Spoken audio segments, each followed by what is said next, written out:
It is time now for Morning Rounds with CBS News Chief Medical Correspondent Dr. Jon LaPook and CBS News contributor Dr. Holly Phillips.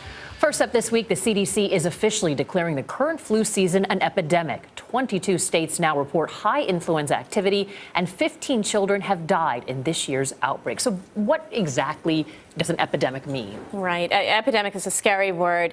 In this setting, when we're just using it to describe the flu, it means that a specific percentage of deaths in the U.S. within a period of time are related to the flu or related to pneumonia caused by the flu.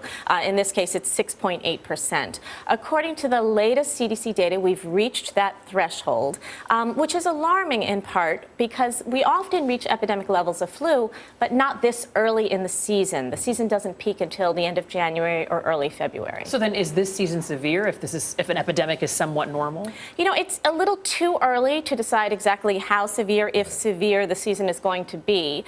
But there are some reasons for concern. Number one, the predominant strain of flu is one called H3N2, which causes very severe illness. And also this year's flu shot isn't perfectly matched to it. Right. I mean, that's another point, John, is that the flu vaccination this year is not as effective as it has been in past years.